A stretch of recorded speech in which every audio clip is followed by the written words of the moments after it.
일면입니다.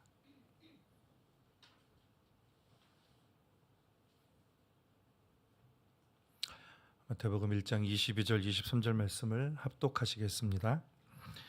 이 모든 일이 된 것은 주께서 선지자로 하신 말씀을 이루려 하심이니 이르시되 보라 처녀가 잉태하여 아들을 낳을 것이요 그의 이름은 임마누엘이라 하리라 하셨으니 이를 번역한즉 하나님이 우리와 함께 계시다 함이라. 아멘. 우리가 대림절 넷째 주간을 보내고 있습니다. 오늘은 성탄주일이기도 하고 성탄절을 나흘 앞두고 있는 날입니다. 제가 홍콩에 와서 이제 몇 년 있다 보니까 성탄절에 대한 이미지가 좀 바뀌었습니다. 예전에는 하얀 눈이 덮인 화이트 크리스마스였는데 이상하게 그 이미지가 조금씩 잊혀져 가고 있는 그런 느낌이 듭니다. 얼마 전에 사진을 봤어요. 사진을 보니까 아프리카의 사람들이 얼굴빛이 검은 그 흑인들이 반팔 입고 성탄 트리를 막 장식하고 기뻐하면서 있는 그 사진을 봤습니다. 그래서 제가 가지고 있던 이미지가 완전히 이제 모든 것들이 그 고정관념이 깨지는 그런 순간이었고, 이 성탄의 기쁨이라는 것이 대륙과 인종과 피부색과 기후와 상관이 없이 모든 사람에게 기쁨이구나라는 것들을 생각하게 됐습니다. 저는 오늘 설교 제목을 성경 말씀 그대로 차용해서 임마누엘이라고 정했습니다. 여러분, 임마누엘이 무슨 뜻인지 아시죠? 임마누, 우리와 함께, 엘, 하나님, 하나님이 우리와 함께 계시다라는 그런 뜻입니다. 이 시간에 우리가 임마누엘이라는 그 말씀의 그 의미에 관해서 함께 나누도록 하겠습니다. 먼저는 이 임마누엘이 우리에게 주는 의미는 절대적인 하나님의 은혜라는 것입니다.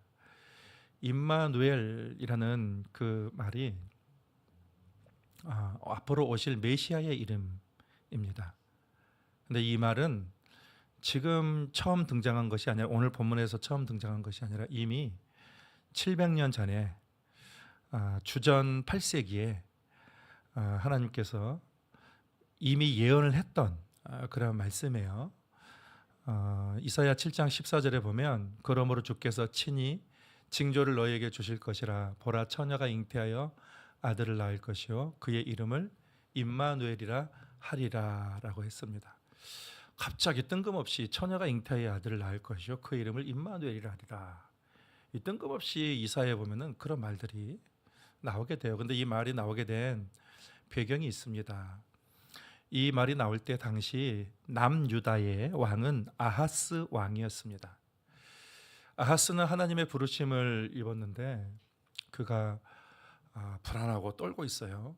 그 이유는 남유다 위에 북이스라엘이 있고, 그리고 북이스라엘 위에 아람이 있어요. 오늘날 시리아, 아람이 있습니다.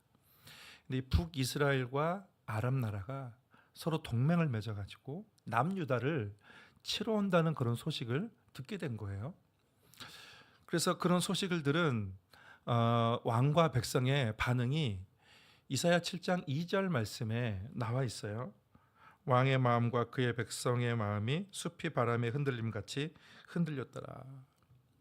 숲의 나무들이 세찬 바람에 막 흔들리듯이 그들이 동맹을 해가지고 그들을 쳐들어온다는 그 말을 듣고 이 마음이 두려움에 벌벌벌 떠면서 완전히 요동을 치고 있는 것입니다. 여러분, 그러면 믿음의 사람이라면 어떻게 해야 될까요? 이 아하스 왕의 조상이 다윗입니다.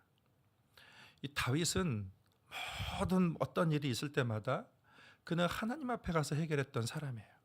그러니까 하나님을 의지했던 사람으로 잘 알려져 있는 사람입니다. 그러면 그의 후손이 그 조상에게서 잘 배워가지고 본인도 그때에 하나님께 찾고 무릎을 꿇고 하나님께 알려달라고 또 그렇게 하나님께 도움을 구해야 되는데 성경은 그렇지 못했다라고 증언을 하고 있어요. 아하스가 그것을 거절했다고 합니다. 그래서 하나님께서 이사야를 통해서 또 한 번 말씀을 주세요. 내가 너에게 징조를 줄 테니까 징조를 달라고 나에게 구해라 라고 그렇게 말씀하세요. 그래서 내가 너희와 함께한 것을 그 징조를 통해서 내가 알려주겠다라고 그렇게 말씀을 하십니다. 여러분, 하나님은 징조를 구하는 것을 좋아하지는 않습니다. 우리가 성경에 보면 보지 않고 믿는 자는 복되다라는 그런 말씀이 있고, 하나님은 그런 징조가 없이 그냥 믿기를 원하시는 거예요. 그럼 믿는 다음에야 그것이 이제 현실로 나타나게 되는 그런 것입니다. 근데 오죽했으면 하나님께서 이 아하스 왕에게 징조를 달라고 구해라. 그것은 이 하나님을 신뢰하지 못하는 아하스에게 하나님을 신뢰할 수 있도록 내가 그만큼 너와 함께 한다는 것을 알려주고 싶은 하나님의 간절한 그 마음이 그에게 담겨 있어요. 그렇다면 아하스는 그 정도만 됐으면, 하나님이 그렇게까지 해봤으면 좀 해보면 되는데 끝까지 고집을 피우는 거야. 그런데 그것도 아하스가 이렇게 얘기합니다. 나는 하나님께 징조를 구하지 않겠으며 그런 방법으로 하나님을 시험하지 않겠습니다라고 그렇게 얘기합니다. 그는 하나님을 시험하지 않겠대요. 징조를 구하지. 우리가 보면 이야, 믿음 진짜 좋다. 하나님을 시험하지 않고 그냥 믿겠다라는 그런 말이구나라고 그렇게 들릴 수 있는데 그렇지 않습니다. 이것은 하나님을 불신하는 말이에요. 그는 이미 하나님께서 자기에게 나타나셔서 그 말을 하기 전에 이미 마음에 결심한 게 있습니다. 그 결심이라는 것은 유다, 북이스라엘, 시리아, 그 다음에 그 바로 위가 뭐냐면 아시리아래요. 아수르가 강대국으로 막 부상하고 있었어요. 그러니까 이 아하스 왕은 이미 이 아수르와 동맹하기를 마음에 결심을 했어요. 그래서 아수르라면은 우리를 건져낼 수 있을 것이다라는 그런 확신을 가지고 있기 때문에 하나님의 징조는 필요 없어요. 하나님의 도우심은 필요 없어요. 아수르면 된다라고 그렇게 생각한 거예요. 이처럼 아하스 왕은 성경에서 볼 때 그는 불의한 왕으로 그렇게 평가가 되고 있는데 그만큼 우상을 가까이 한 그런 사람입니다. 그런데 참 희한합니다. 그런데 하나님께서 징조를 주세요. 그렇게 하나님을 거절했는데 하나님이 징조를 주세요. 그러면서 보라, 처녀가 잉태하여 아들을 낳을 것이요 그 이름을 임마누엘이라 하리라 라고 그렇게 하나님께서 징조를 주신다는 것입니다. 여러분, 우리는 여기서 하나님의 절대적인 은혜를 우리가 보게 됩니다. 우리 사람은 죄인이에요.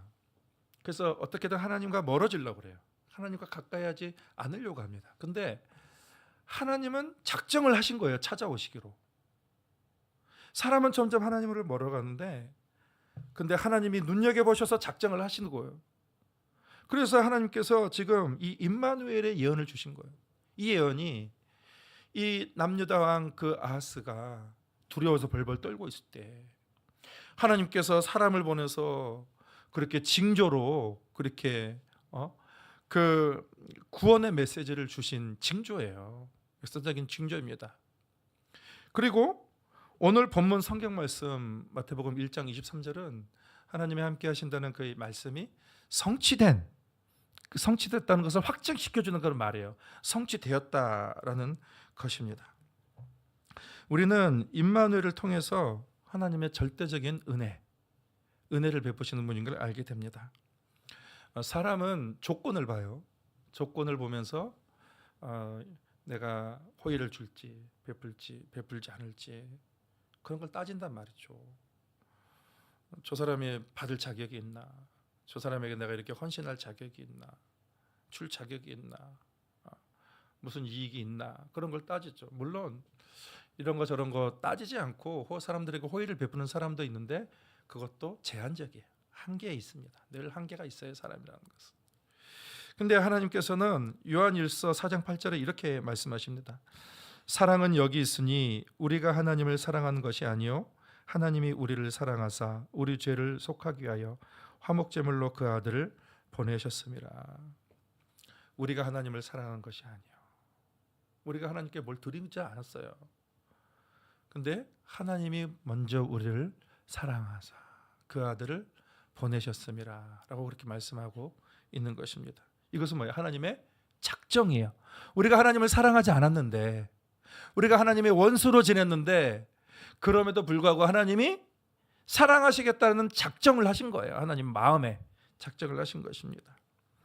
우리 중에는 하나님의 은혜를 알아서 이미 그 하나님의 은혜를 마음으로 받아들인 사람이 있고, 어떤 사람은 전에는 하나님의 은혜 가운데 거했다가 잠시 이제 죄악이 즐거워서 이렇게 죄악 가운데 거한 그런 사람도 있을 것이고, 어떤 사람은 하나님이 끊임없이 사람들을 통해서 또 마음을 통해서 그렇게 메시지를 주시고 초대를 하심에도 불구하고 계속해서 하나님의 그 초대에 응하지 않는 그런 사람도 있을 것입니다. 그럼에도 불구하고 우리에게는 희망이 있다는 거예요. 여러분에게 희망이 있다는 거예요. 왜냐하면 하나님이 여러분을 끝까지 사랑하시기로 작정을 하셨다는 것입니다. 그래서 희망은 우리에게 있는 것이 아니에요. 희망은 하나님에게 있습니다. 우리가 할 일은 뭐예요? 그 작정을 하신 하나님을 오신 하나님을 받아들이면 되는 것입니다. 여러분 혹시 나에겐 더 이상 소망이 없어 라고 그렇게 생각하는 분이 계십니까? 내 삶에는 아무것도 보이지 않아, 캄캄해, 소망이 없어 라고 그렇게 생각하는 분이 계십니까? 여러분 맞습니다. 사람에겐 소망이 없어요. 소망은 영원하신 주님께만 있습니다. 그래서 우리는 소망이 없지만 그 영원하신 주님을 우리가 마음에 영접하면 그 주님으로 인해서 여러분에게 소망이 주어지는 것입니다. 그래서 예수는 열방의 소망이고 예수는 이 땅의 소망이 되시는 것입니다. 왜? 하나님이 작정을 하셨어요. 작정을. 그래서 임마누엘은 하나님의 절대적인 은혜를 우리에게 깨닫게 합니다. 또 하나는 하나님의 긍휼하심을 우리가 또 임마누엘을 통해서 알게 됩니다. 예수님을 우리가 생각할 때에 뭐 이렇게 특별한 모습으로 예수님은 태어났을 것이라고 그렇게 생각하지 말아야 돼요. 예수님은 아기 때부터 울지도 않고 막 의젓하고 바로바로 막 뭐든지 알아차리고 그런 특별한 존재가 아니에요. 그냥 갓 태어난 예수님은 초라한 마곡간에서 태어났고, 그리고 배고프면 보채면서 우는 그냥 평범한 사람, 평범한 아이로 태어나게 된 것입니다. 하가 렘브란트가 그 아기 예수님 태어난 그 그림을 그렸는데 어떻게 그렸냐면은 아기에게서 광채가 나고 막 머리에 후광이 있고 막 그렇게. 여러분 이것은 예술적인 표현이에요. 예술적인 표현인데 여러분 예수님에게 그 빛이 없어요. 아기에게 그 후광도 없습니다. 그냥 평범한 아기의 모습을 가지고 계신 거예요. 그분은 사람의 모습을 가장한 것도 아니고 막 겉모습만 사람이고 막 다른 것은 아닌 것이 아니에요. 예수님은 속과 겉이 완전한 참 사람인 것입니다. 예수님의 육체적인 것, 예수님의 정신적인 것, 모든 것이 예수님이 우리와 똑같은 성향을 가지고 계신 분이십니다. 때때로 사람들은 예수님의 거룩하심과 예수님의 신성에만 집중하다가 예수님의 인간 되심, 인성을 그냥 지나쳐버린 경우가 많아요. 생각하지 못하는 경우가 많다는 것입니다. 그런데 히브리서 4장 15절은 이렇게 말합니다. 우리에게 있는 대제사장은 우리의 연약함을 동정하지 못하시가 아니요 모든 일에 우리와 똑같이 시험을 받으신 이로되 죄는 없으시니라. 친히 인간의 몸을 다 입으시고 우리가 경험할 것을 다 경험하신 주님이 동정하신 분이요, 우리를 동정하시고 우리와 똑같이 시험을 받으셨다라는 것입니다. 여러분 만일 하나님이 사람의 몸을 입지 않으셨다면 하나님께서 어떻게 인간에게 구체적으로 함께 하실지 우리는 그것을 실감하지 못했을 것입니다. 임마누엘 칸트가 이렇게 말했습니다. 경험이 없는 지식은 지적 유희에 불과하다라고 했어요. 실제 현실과 동떨어진 추상적인 그런 생각과 그 지식들, 그런 것들이 현실을 제대로 이해하지 못하는 말장난에 불과하다라는 것이죠. 우리가 좋은 선생이나 또 탁월한 사람이 되려면 인생 경험이 많아야 됩니다. 그래서 그런 사람은 고생을 많이 해야 돼요. 그러면서 사람을 더 잘 이해하게 되고 인생을 더 잘 이해해야 되고 많은 복잡한 문제들 속에서 어떻게 해결해야 될지를 더 명확하게 알려줄 수 있는 것이죠. 그래서 히브리서 4장 16절은 다음과 같이 공고합니다. 같이 한번 읽겠습니다. 그러므로 우리는 긍휼하심을 받고 때를 따라 돕는 은혜를 얻기 위하여 하나님의 보좌 앞에 담대히 나아갈 것이니라. 하나님 우리 연약함을 다 체험하셨다는 것입니다. 그래서 하나님이 우리의 모습을 보고 딱하게 여기시고 불쌍히 여기신다는 거예요. 긍휼히 여기신다는 것입니다. 나와 상관없는 그러한 일들이다 그렇게 보지 않는 거예요. 여러분이 경험한 모든 것들이 예수께서는 나와 상관 있는 일이다. 저것은 곧 나의 일이다라는 것입니다. 그래서 내가 슬프면 주님도 같이 슬퍼하시고, 내가 괴로우면 주님도 같이 괴로워하시고, 내 즐거움이 주님의 즐거움이 되는 거예요. 그래서 주님은 우리를 긍휼히 여기시는 거예요. 긍휼히 여기시는, 동정하시고 공감하시고 긍휼히 여기시는 분이라는 것입니다. 오늘날은 약육강식의 그 시대예요. 경쟁의 사회입니다. 누군가를 이겨야 내가 살아남는 그런 구조 속에 살고 있어요. 그래서 사람들은 어려서부터 남을 짓밟고 올라가는 것에 사람들은 익숙해 있습니다. 그래서 남을 짓밟아야 될 뿐만 아니라 나도 계속 강해야 되고 더 높아져야 된다, 더 탁월해야 된다는 그런 강박관념이 한국 사람 모두에게 있습니다. 없는 사람이 없는 것 같아요. 그래서 더 강해져야 되고 더 높아져야 되고 더 위대해져야 되고, 그렇게 하다가 과부하가 걸린 사람이 너무 많아요. 그래서 결국 무너져 버리고 쓰러져 버린 인생들이 우리 주변에 얼마나 많은지 모릅니다. 근데 하나님은 경쟁하시는 분이 아니라는 거예요. 하나님은 긍휼을 베푸시는 것입니다. 긍휼이라는 것이 영어로 컴패션이잖아요. 함께, 패션, 고통, 함께 고통을 나눈다, 함께 받는다라는 거. 컴패션이라는 단체 여러분 아시죠? 그러니까 우는 자들과 함께 울고 즐거워하는 자들과 함께 즐거워하는, 그런 나눈다는 그런 얘기입니다. 여러분, 주님은 여러분의 스트레스를 다 경험하셨습니다. 여러분의 불안과 염려를 주님이 다 아시는 거예요. 그래서 우리 주님은 때때로 필요할 때 그때그때 도움의 손길을 우리에게 주시려고 늘 기다리고 계시고, 그 도움의 손길이 이미 우리 가운데 오고 계십니다. 우리는 그 손만 잡으면 되는 거예요. 그 손을 잡는 거예요. 그래서 오늘 제가 방금 읽은 말씀에 보면 은혜의 보좌 앞에 담대히 나아가라. 은혜의 보좌. 왜냐? 주님이 우리의 모든 것을 다 알고 계시기 때문에, 긍휼을 베푸시기 때문에 그렇다라는 것입니다. 그래서 우리는 임마누엘에서 하나님의 긍휼을 발견. 하나님이 다 아시고 동정하시고 공감하시는 거예요. 마지막으로 임마누엘은 하나님의 구원을 우리에게 말해주고 있습니다. 예수라는 뜻 자체가 그 마태복음 1장 25절에 보면 아들을 낳기까지 동침하지 아니하더니 낳음의 이름을 예수라 하니라. 임마누엘로 오신 그 예수님은 자기 백성을 죄에서, 자기 죄에서 구원할 자라고요. 자기 죄라고 했어요. 자기 죄, 내 죄. 사람들은 죄에 대해서 자꾸 핑계를 대는 경우가 있습니다. 아담과 하와도 자기들이 죄를 지었으면서 핑계를 댔어요. 그리고 가인도 핑계를 대는 거예요. 죄를 범죄한 이스라엘도 하나님께 핑계를 대는 거예요. 그래서 자기를 변호하려고 하는 거예요. 근데 여러분, 핑계로는 죄의 문제를 해결할 수가 없습니다. 그 죄는 내가 감당해야 될 것이에요. 내가 모든 죄의 원인이 되는 거예요. 내가 감당해야 될 것입니다. 근데 내가 감당해야 될 그것을 예수께서 다 감당해 주셨습니다. 예수께서 오셔서 우리를 죄로부터 건져주신 것입니다. 그런데 예수님은 우리를 죄에서만 건지시는 것이 아니에요. 우리 개인적인 문제와, 그리고 가정과, 그리고 나라와, 그리고 이 세상의 모든 문제, 그 문제에서 구원할 분이 예수 그리스도라는 것입니다.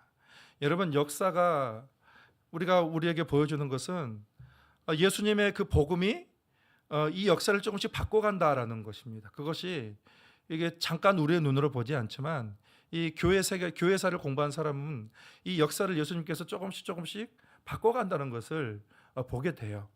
이 세상의 모든 해답이 예수님에게 있다면, 우리가 그것을 믿는다면 우리는 예수님을 찾아야 되는 거예요.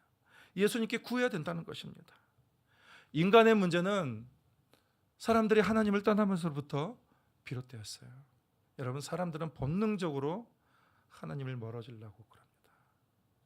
그런데 여러분, 하나님은 그럼에도 불구하고 찾아오셨어요. 작정하시고 우리를 구원하시기 위해서 작정하시고 우리를 찾아오신 분이라는 것입니다. 우리가 그렇게 거부하고 우리가 그렇게 하나님을 멀리하려고 해도 하나님은 이미 작정하셨기 때문에 아기 예수를 보내시듯 계속해서 우리를 찾아오시는 거예요. 찾아오셔서 뭐 하십니까? 긍휼을 베푸시는 거예요. 우리의 모든 것들을 다 체험하시고 동정하시고 긍휼을 베푸시고 마지막에 우리 모든 세계 문제에서 구원을 주시는 하나님이라는 것입니다. 그것이 임마누엘이에요. 여러분, 오늘 마태복음 1장에 보면은 임마누엘, 하나님이 우리와 함께 계시다라는 말이 있습니다. 그런데 마태복음 28장 20절 마지막 절에 뭐라고 했냐면 볼지어다 내가 세상 끝날까지 너희와 항상 함께 있으리라 라고 했어요. 마태복음, 그 예수님의 복음을 증거하는 마태복음 1장부터 마태복음 28장 모두가 얘기해 주는 것은 성경의 주제입니다. 하나님이 함께 하신다라는 거예요. 이태웅 목사님이라는 분이 계세요. 이분이 고난받는 사람이 피할 곳이라는 그 책을 썼는데 그 책에 이런 내용이 있습니다. 어떤 그리스도인이 부유한 어떤 성도님의 집들이 잔치에 초대를 받았습니다. 딱 갔더니 다 많은 그리스도인들이 같이 와 있는 거예요. 그래서 그러니까 그들과 함께 파티를 하면서 정말 즐거운 시간을 보내고 이제 집에를 가는데 갑자기 마음속에 너는 죽었다 깨어나도 저런 집을 얻지 못해, 이런 마음이 갑자기 생기는 거예요. 그래서 그 즐거웠던 기분이 한순간에 날아가고 마음이 우울하고 낙담되고 그리고 앞이 캄캄하고 너무너무 실망이 되는 거예요. 그래서 그 밤에 잠을 자지 못하다가 겨우 잠을 잤습니다.